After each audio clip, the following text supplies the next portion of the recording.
Imagine a doll so terrifying that grown adults refuse to enter the same room. A doll that allegedly moves on its own, changes expressions, and curses anyone who disrespects it. This isn't the plot of a horror movie. This is the real story of Robert the doll, considered by many to be the most haunted object in America. Today, we're diving deep into one of the most documented cases of a haunted object in American history. So grab your protective charms, say a little prayer, let's uncover the curse of Robert the doll. Our story begins in 1904 in the beautiful but eerie island of Key West, Florida. The Otto family lived in a grand Victorian mansion that still stands today, known as the Artist House. But this wasn't just any ordinary family. They were about to become part of one of America's most chilling supernatural legends. Robert Eugene Otto, nicknamed Gene, was just 6 years old when his life changed forever. Gene was the son of a wealthy family, and like many affluent households of the era, they employed servants to help run their home. Now, here's where the story gets interesting and disturbing. According to local legend, one of the family's servants was a young woman from the Bahamas who practiced voodoo. The exact details of what happened next vary depending on who tells the story. But the most common version goes like this. The servant had been mistreated by the Otto family. Some say she was unfairly accused of stealing. Others claim she was dismissed without cause. Feeling wronged and angry, she decided to get her revenge in the most sinister way possible. Using her knowledge of voodoo and dark arts, she crafted a doll for young Gene. But this wasn't just any doll. It was a vessel for something much darker. The doll stood 3 feet tall, with human hair.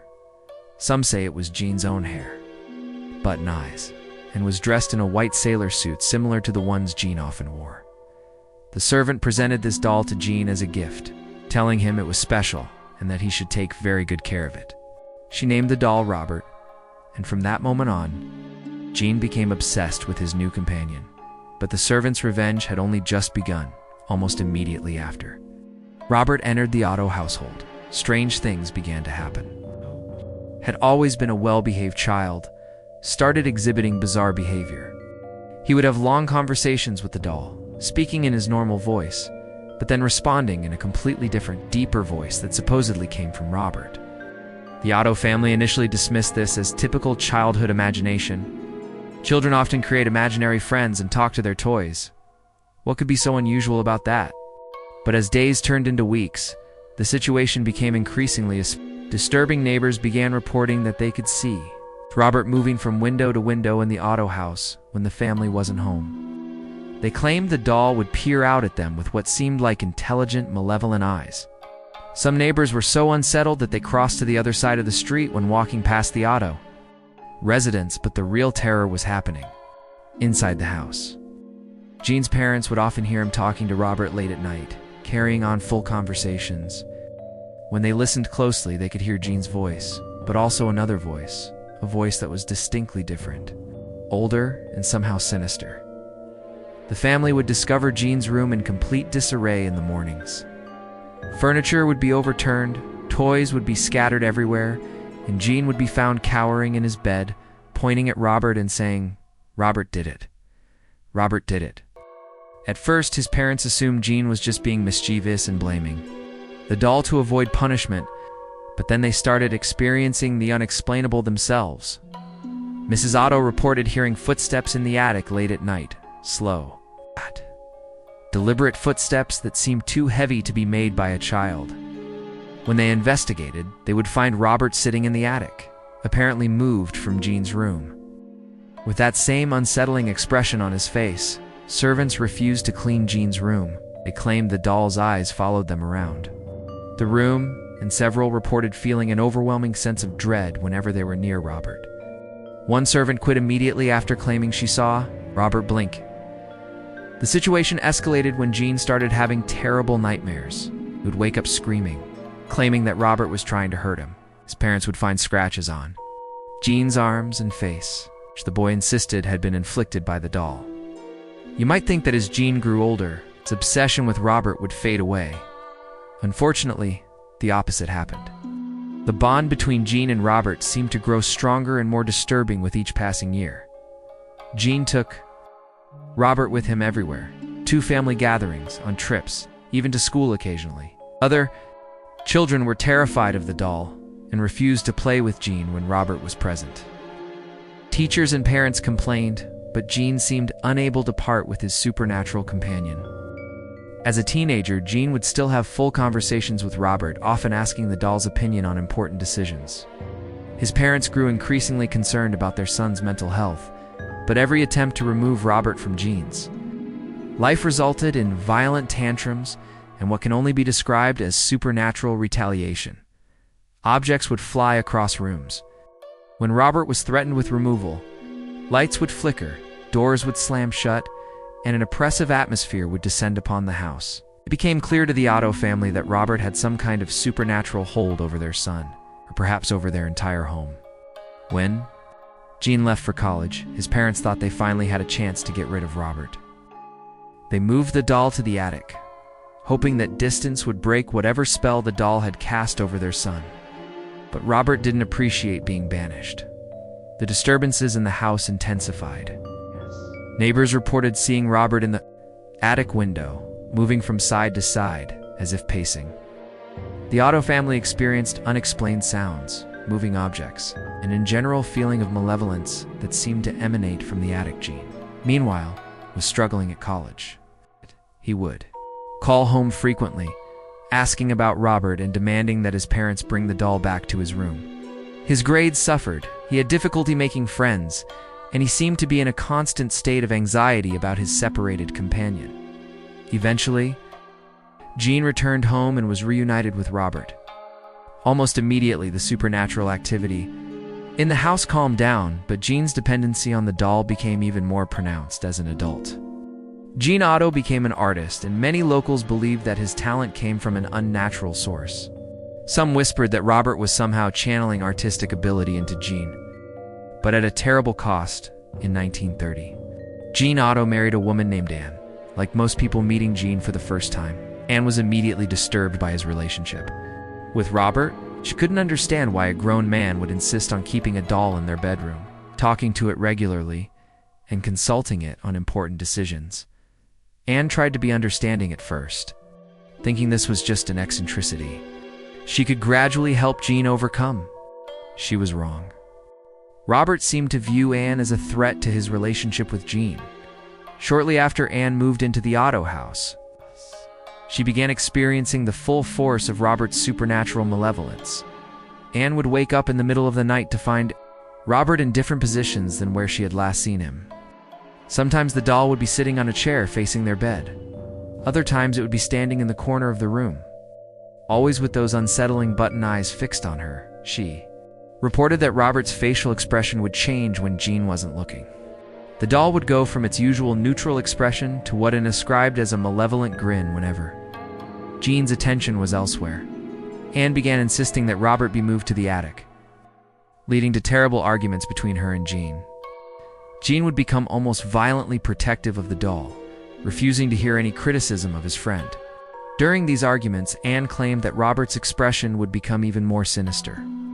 As if the doll was pleased by the conflict it was causing, the situation reached a breaking point when Anne attempted to get rid of Robert while Jean was away on a business trip. She wrapped the doll in a sheet and put it in the car, intending to donate it to a local church, but she never made it to the church. According to Anne's account, the car began experiencing mechanical problems almost immediately. The engine would stall, the brakes would fail to work properly, and she heard what sounded like maniacal laughter coming from the back seat where Robert was hidden. Finally, in desperation and fear, Anne turned the car around and brought Robert back to the house. She placed the doll back in Jean's room and never attempted to remove it again. From that day forward, Anne and Robert existed in a state of supernatural Cold War. Anne would tolerate the doll's presence. Robert would limit his harassment to subtle torments, moving objects, creating cold spots in rooms, and maintaining that unsettling stare that seemed to follow her everywhere. Jean Otto passed away in 1974, leaving behind a wife, a house full of memories, and of course, Robert. Anne, finally free from her husband's protection of the doll, wasted no time in banishing Robert to the attic once and for all.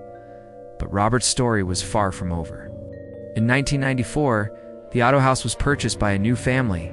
Osos had been converted into a guest house and was being renovated when the new owners made a disturbing discovery in the attic. There, sitting exactly where Anne had left him decades earlier, was Robert. The new owners were initially amused by the doll. They saw it as a charming piece of Key West history and decided to keep Robert as a conversation piece. Their young daughter even claimed the doll as her own, moving it to her bedroom. This was a terrible mistake. Within days of Robert's relocation to the little girl's room, the family began experiencing the same supernatural phenomena that had plagued the Ottos for decades. The daughter would wake up screaming, claiming that Robert was trying to hurt her. Her parents would find her room in complete disarray, with the little girl cowering in terror and pointing at the doll. The family also reported hearing footsteps in the attic at night. Despite the fact that Robert was now in the bedroom, would find objects moved around the house. Doors that had been locked would be standing open, and there was a constant feeling of being watched. Unlike the Otto family, who had lived with Robert's presence for decades, this family decided to take action quickly.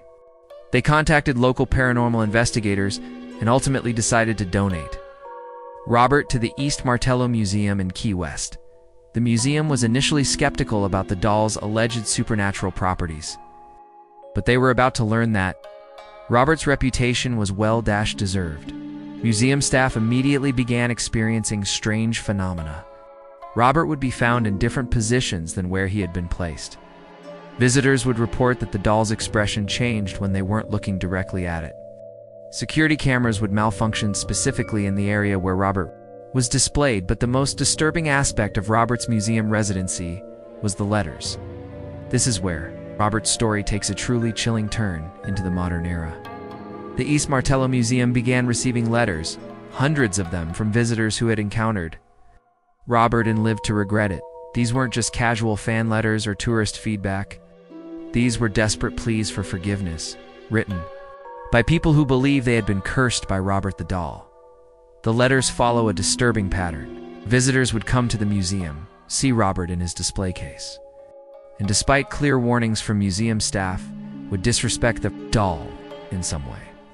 Some would take photographs without permission, others would mock Robert or make jokes about his alleged supernatural powers. Within days or weeks of their visit, these people would begin experiencing what they believed to be supernatural retaliation. They would suffer strings of bad luck, accidents, job losses, relationship problems, and health issues. Eventually, they would connect these misfortunes to their encounter with Robert and would write to the museum, begging for forgiveness.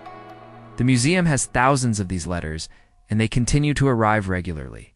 People write from all over the world, describing their experiences and pleading with Robert to lift whatever curse they believe he has placed upon them. Museum staff have established specific protocols for dealing with Robert. Visitors are warned not to take photographs without permission, not to mock the doll, and to treat Robert with respect. There are signs posted around his display case explaining the proper etiquette for encountering this supernatural entity. But even with these warnings, people continue to test Robert's patience, and they continue to regret it. Modern paranormal. Investigators have studied Robert extensively. They've recorded unexplained electromagnetic fluctuations around his display case, captured photographs that appear to show the doll in different positions, and documented numerous accounts of visitors experiencing supernatural phenomena during their encounters with Robert. The doll has been featured in countless paranormal television shows, documentaries, and investigations. Each time investigators report the same phenomena, Robert seems to be aware of their presence. The doll's expression appears to change, and sensitive individuals report feeling an overwhelming sense of malevolence emanating from the small figure. Of course, not everyone believes in Robert's supernatural properties. Skeptics have proposed various explanations for the phenomena associated with the doll. Some psychologists suggest that Robert represents a form of mass hysteria or psychological suggestion. They argue that people expect to experience supernatural phenomena when encountering the doll, and therefore interpret normal events as supernatural occurrences. Others point to the power of urban legends and folklore. They suggest that Robert's reputation has grown over the decades through storytelling and exaggeration, and that people experience confirmation bias when encountering the doll. From a scientific perspective, some researchers have noted that the museum environment itself could contribute to the phenomena. Old buildings often have settling sounds, temperature fluctuations, and electromagnetic irregularities that could be interpreted as supernatural activity. However, believers in Robert's supernatural properties point to the consistency of reports across decades and from people who had no prior knowledge of the doll's reputation. They argue that the sheer volume of similar experiences from unrelated individuals suggests something genuinely supernatural is occurring. The truth, as with most paranormal phenomena, probably lies somewhere in between. Whether Robert is genuinely haunted or simply the focus of powerful psychological and cultural forces, there's no denying that this doll has had a profound impact on everyone who encounters it. So there you have it, the complete story of Robert, the doll. From his mysterious origins in a Key West mansion to his current residence as one of America's most famous haunted objects. Whether you believe in the supernatural or not, Robert's story raises fascinating questions about the power of belief, the nature of evil, and the thin line between the natural and supernatural worlds. Robert continues to receive visitors at the East Martello Museum in Key West, where he sits in his display case, waiting for the next person brave enough or foolish enough to test his patience. If you ever find yourself in Key West and decide to visit Robert, remember the rules. Ask permission before taking photographs. Treat the doll with respect, and whatever you do, don't mock him. Because if the thousands of letters in the museum's archives are any indication, Robert doesn't forget, and he certainly doesn't forgive. What do you think? Is Robert genuinely haunted, or is he simply the focus of decades of psychological projection? An urban legend? Let me know your thoughts in the comments below, and if you're brave enough, let me know if you'd be willing to spend a night alone with Robert the doll. Thanks for watching. And remember, some legends are born from truth. Sweet dreams, everyone.